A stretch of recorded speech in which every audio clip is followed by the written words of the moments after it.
नमस्कार. आज एका वेगळ्या विषयावरती मी भाष्य करण्याचा प्रयत्न करणार आहे. त्यावर माझं म्हणणं मांडण्याचा प्रयत्न करणार आहे. समजून घेण्याचा प्रयत्न करा. समजलं तर मी काय म्हणतोय हे समजेल. कशावर बोलणार आहे मी आज? मित्रांनो, काही दिवसांपूर्वी अनुष्का शर्मा आणि विराट कोहली प्रेमानंदजी महाराजांना भेटायला गेले वृंदावनमध्ये. त्याचा व्हिडिओ तुम्ही सगळ्यांनी बघितला असेल. आणि ती एक YouTubeवरती 7 मिनिटाची क्लिप आहे. त्या क्लिपमध्ये ते भेटायला गेल्यानंतर प्रेमानंदजी महाराज त्यांना म्हणतात, की मला जे माझ्या गुरूंनी सांगितलं ते मी तुम्हाला सांगण्याचा प्रयत्न करणार आहे. ते म्हणतात, की माणसाला पैसा, यश, कीर्ती, वैभव या सगळ्या गोष्टी मिळाल्या म्हणजे त्याच्यावरती ईश्वराची कृपा झाली असं नाही होत. ह्याला कृपा नाही म्हणत. ते म्हणतात, की ह्याला पुण्य म्हणतात. संचित पुण्य. म्हणजे तुम्ही मागच्या जन्मामध्ये जे काही केलं असेल, कृत्य, कर्म, त्याच्यामुळे तुम्हाला ह्या जन्मामध्ये हे सगळं मिळालेलं आहे. ते म्हणतात म्हणूनच अगदी दुष्ट प्रवृत्तीच्या लोकांना पण त्यांचं जर असं संचित काही असेल, तर ह्या जन्मामध्ये ह्या सगळ्या गोष्टी मिळतात. पण ही कृपा नाही, हे पुण्य आहे. मग कृपा काय? तर ते म्हणतात, की ज्या व्यक्तीच्या आतमध्ये विचाराची दिशाच बदलते, ज्याच्या आतमध्ये त्याचा शोध घेण्याची प्रेरणा निर्माण होते, त्याच्या अंतःकरणामध्ये जो ईश्वर आहे, प्रभू आहे, त्या प्रभूची आस लागते, ही कृपा म्हणतात. आणि ही कृपा सर्वसाधारण लोकांना होत नाही. ही कृपा. आणि मग ते पुढे म्हणतात, की ही कृपा जर मिळवायची असेल, असं जर झालं, एखाद्याला जर ती ओढ निर्माण झाली, प्रेरणा निर्माण झाली, तर तिथपर्यंत पोचायचं कसं? त्या अंतरामध्ये असलेल्या भगवंताशी एकरूप व्हायचं कसं? तर तिथं ते म्हणतात, की तिथं राधे राधे हा जो मंत्र आहे, तो म्हणत चला, आपोआप तुम्ही त्या अवस्थेमध्ये पोचाल आणि तुमच्यावरती कृपा होईल. आता हा व्हिडिओ लाखो लोकांनी बघितला आल्यानंतर त्यावरती बरंच डिस्कशन सुरू झालं, वादविवाद सुरू झाले, कॉन्स्पिरसी सुरू झाली. काही दुसरे महंत आहेत, ते म्हणायला लागले, की हे काय बोलतायत? राधे राधे हे किती अर्धवट आहे. खरं तर ज्याला ही कृपा हवी आहे व्हावीशी, त्यांनी नुसतं राधे राधे म्हणून चालणार नाही, त्यांनी राधे कृष्ण म्हटलं पाहिजे. सो ह्यांचा हा राधे राधेचा जो दावा आहे तो खोटा आहे, असं एका महंतांनी मांडलं. दुसरे म्हणायला लागले, की हे दोघं बोलतायत ते सगळं युजलेस आहे, चुकीचं आहे. खरं तर हरे राम हरे कृष्ण म्हटलं पाहिजे किंवा हरे कृष्ण म्हटलं पाहिजे, हा मंत्र आहे. आणि असा हा गेले काही दिवस इंटरनेटवरती एक गोंधळ चालू आहे, की राधे राधे बरोबर, राधे कृष्ण बरोबर, की हरे कृष्ण बरोबर. बरोबर काय यातलं? मग मला असं वाटलं, की इतका गोंधळ जर चालू आहे इंटरनेटवरती आणि इतके लोक समोरच्या व्यक्तीला खोडून काढतायत, की ह्याचं चुकीचं आहे, ह्याचं चुकीचं आहे.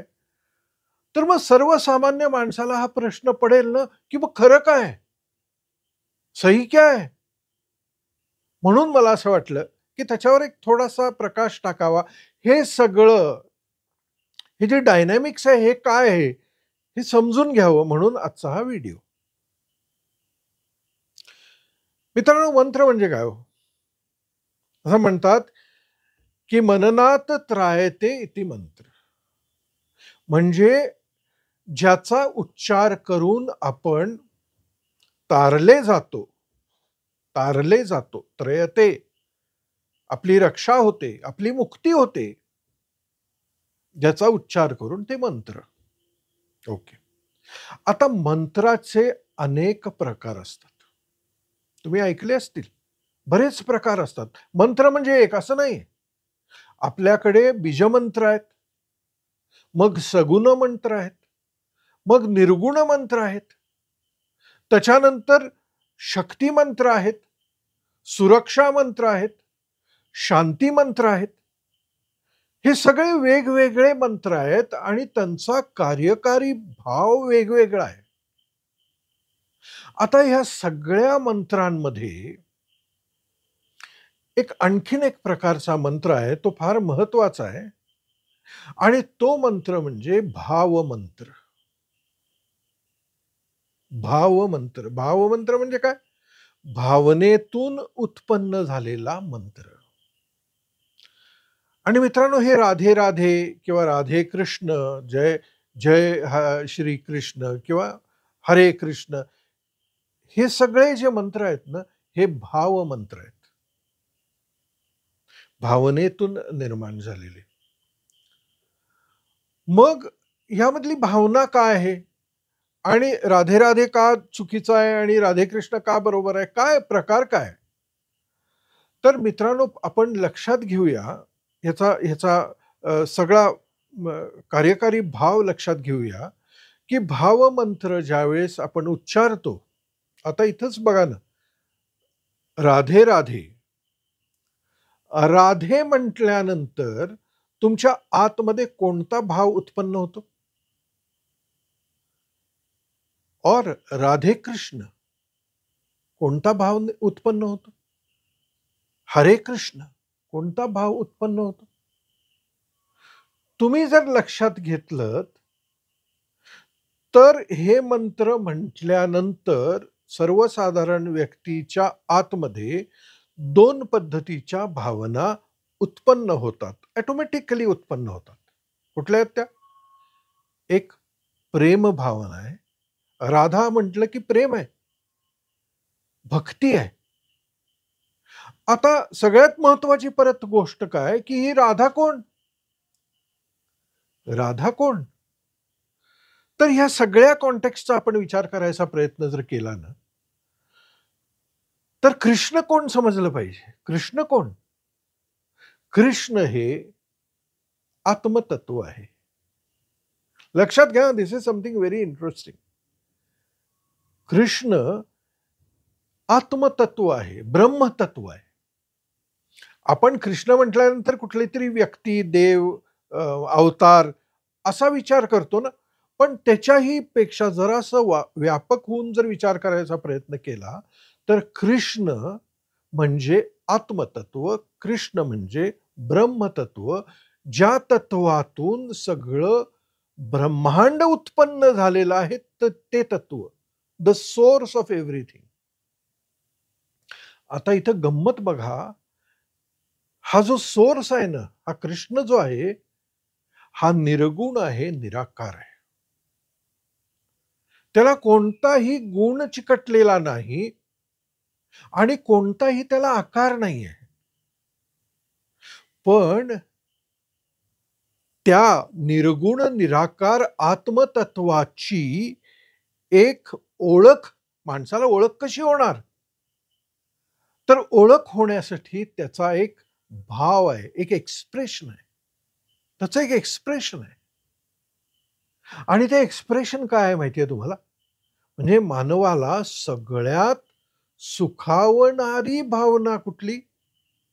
मानवाला सगळ्यात सुखावणारी भावना आहे प्रेम. R you understanding? आणि राधा ही त्या आत्मतत्वाचं एक्सप्रेशन आहे. कुठल्या स्वरूपामध्ये? प्रेमाच्या स्वरूपामध्ये. आता प्रेम म्हटल्यानंतर आणि राधाकृष्ण असं म्हटल्यानंतर आपण त्याला प्रणयातलं प्रेम, रोमॅन्टिक प्रेम असा विचार करून चालणार नाही. कारण जिथं ज्या प्रेमाबद्दल आपण बोलतोय इथं, त्या प्रेमाचा अर्थ काय? त्या प्रेमाचा अर्थ एकात्मता. जिथं दोन नाहीये, अद्वैत. मी आणि तुम्ही दोन नाहीये ह्याची जाणीव ज्यावेळेस मला हे कळतं की मी आणि तुम्ही एकच आहे. मी आणि हे झाड एकच आहे. मी आणि ही जमीन एकच आहे. मी आणि हे पक्षी एकच आहे. वृक्षवल्ली आम्हा सोयरी वनचरे. एकच आहे हे सगळं. हे कळणं हा प्रेमभाव आहे. हे कळणं हा प्रेमभाव आहे. तुम्ही बघितलंय एखादी तरुण आई, तिला एक बाळ झालेलं आहे. 4 दिवसाचं, 8 दिवसाचं, 15 दिवसाचं, महिन्याचं बाळ आहे तिच्या हातात. ती ज्यावेळेस त्या बाळाकडे बघते, बाळाशी ज्यावेळेस ती कम्युनिकेट करण्याचा प्रयत्न करते, त्यावेळेस ती आणि बाळ असं वेगळं नाहीये तिथं. तिला असं वाटत असतं की हे बाळ जे सेपरेट आहे इन रियालिटी, पण हे माझंच एक्सप्रेशन आहे. मी आणि बाळ वेगळं नाहीये. द्वैत नाहीये. हा अद्वैताचा जो भाव आहे ते प्रेम. त्या प्रेमाबद्दल बोलतोय आपण. राधा हे त्या प्रेमाचं प्रतीक आहे. राधा हे त्या प्रेमाचं प्रतीक आहे. आणि मग इथं हे प्रेमानंदजी महाराज ज्यावेळेस राधे राधे म्हणायला लावतात, त्यावेळेस काय घडतं? मी राधा म्हटल्यानंतर माझ्या अंतःकरणामध्ये तो प्रेमभाव आपसूक निर्माण होतो, उत्पन्न होतो. आणि लक्षात घ्या, ज्यावेळेस आपल्या आतमध्ये हा प्रेमभाव निर्माण होतो, त्यावेळेस हा निर्गुण निराकार आत्मतत्व जे आहे त्याचं एक्सप्रेशन जाणवतं आपल्या आतमध्ये. त्याचा भाव जाणवतो. त्याचा आहे तो भाव. कारण तो साधा भाव नाहीये प्रेमाचा. तो अद्वैत प्रेमाचा भाव आहे. आणि ज्यावेळेस एखादी व्यक्ती त्या भावनेनं राधा राधा, राधे कृष्ण, हरे कृष्ण म्हणते, त्यावेळेस ऑटोमॅटिकली ती त्या आत्मतत्वाला स्पर्श करायला लागते. आणि मग जी व्यक्ती ह्या आत्मतत्वाला स्पर्श करायला लागते, तिच्या आतमध्ये एक समस्थिती, होमिओस्टेसिस निर्माण होतं. स्वस्थ होते ती. त्याच्या आत असलेला जो टर्ब्युलन्स आहे, जो गोंधळ आहे मनाचा, तो शांत होतो आणि ती स्वतःच्या आत्मतत्वामध्ये सुखावते. आणि ती ज्यावेळेस त्याचा जो अहमभाव आहे तो सोडून त्याचा जो स्वहमभाव आहे त्यामध्ये विसावते, त्यावेळेस त्याची कक्षाच बदलते, त्याचं डायमेन्शनच बदलतं, त्याचा व्हॅन्टेज पॉइंट बदलतो. तो मग एक ऑर्डिनरी व्यक्ती राहत नाही, तो अनंताचं स्वरूप बनतो. आणि असं ज्यावेळेस होतं त्यावेळेस सगळं अस्तित्व हा त्याचाच एक्सटेन्शन आहे ना. ती व्यक्ती मग त्या अस्तित्वाचंच एक्सटेन्शन आहे. ते अस्तित्व त्याची काळजी घेऊ लागतं आणि प्रत्येक गोष्ट त्याच्या जीवनातली स्वास्थ्याच्या फ्रिक्वेन्सीला यायला लागते. म्हणून प्रेमानंदजी महाराज म्हणतात, राधे राधे म्हणा, याचा जप करा, everything will be taken care of. Anushka Sharma त्यांना प्रश्न विचारते कि महाराज जी, इससे सब कुछ हो जाएगा, इससे सब हो जाएगा? ते म्हणतात, हा, इससे सब हो जाएगा. सब म्हणजे काय? त्या शिवाची आणि जीवाची भेट होईल नुसतं राधे राधे म्हणून हो म्हणतात ते. आणि मग लक्षात घ्या मित्रांनो, तुम्ही राधे राधे म्हणा, राधा कृष्ण म्हणा, हरे कृष्ण म्हणा, किंवा कोणताही असा शब्द उच्चारा ज्या शब्दांनी तुमच्या अंतःकरणामध्ये प्रेमभाव आणि भक्तिभाव जर उत्पन्न होणार असेल तर तुम्ही ऑटोमॅटिकली त्या निर्गुण निराकारामध्ये समावायला लागता. तुमची जी सेपरेट आयडेंटिटी आहे अहम भाव, तो सहम भावामध्ये मिक्स व्हायला लागतो. आणि then the whole universe rolls at your feet, असं फ्रँक्स काफ्का म्हणतो. The whole universe rolls at your feet. जो जे वांछेल तो ते लाहो, ज्ञानेश्वर माऊली म्हणतात. आणि म्हणून हा वादच नाही आहे, खरा वादच नाही आहे. हे डायनॅमिक्स जर कळलं तर हा वादच नाही आहे. कोणताही मंत्र ज्यावेळेस अशा पद्धतीत उच्चारतो त्यावेळेस सगळं कॉम्प्लेक्शन बदलून जातं. आणि ह्याच्यावरच संशोधन केलं हर्बर्ट बेन्सन नावाच्या शास्त्रज्ञांनी. आणि या हर्बर्ट बेन्सननी 2 पुस्तकं लिहिली. पहिलं पुस्तक होतं द रिलॅक्सेशन रिस्पॉन्स. त्यामध्ये तो म्हणाला की तुम्हाला त्या जर होमिओस्टॅटिस मध्ये जायचं असेल, कुठलाही एक शब्द वापरा, वन वापरा, कोकोकोला वापरा, काही वापरा, आणि ऑटोमॅटिकली तुमची बॉडी त्या सम अवस्थेमध्ये जायला लागते. आणि त्याच्यानंतर 10 वर्षाच्या रिसर्च नंतर त्यांनी दुसरं पुस्तक लिहिलं, बियॉन्ड द रिलॅक्सेशन रिस्पॉन्स.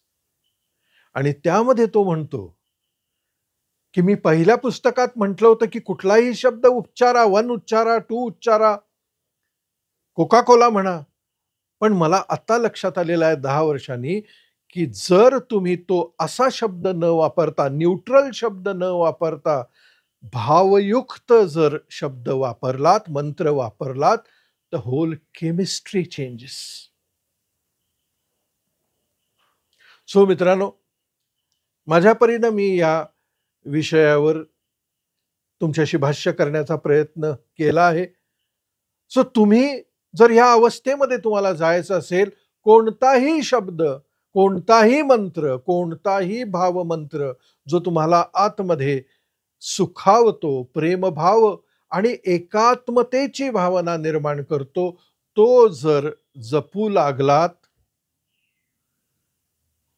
तर ऑटोमॅटिकली तुम्ही त्या अनंताचा भाग आहे याची तुम्हाला जाणीव होऊ लागते. महत्वाचा व्हिडिओ आहे, वेगळा आहे. मला असं वाटतं की तुमच्या मित्रपरिवाराबरोबर तो शेअर करा, कारण नाहीतर हा येणार, 4-5 लोक बघणार आणि हा विरून जाणार. पण नाही, हा लोकांना कळला पाहिजे, हा ही एक विचार कळला पाहिजे. त्यामुळे तुमचा संभ्रम दूर होईल.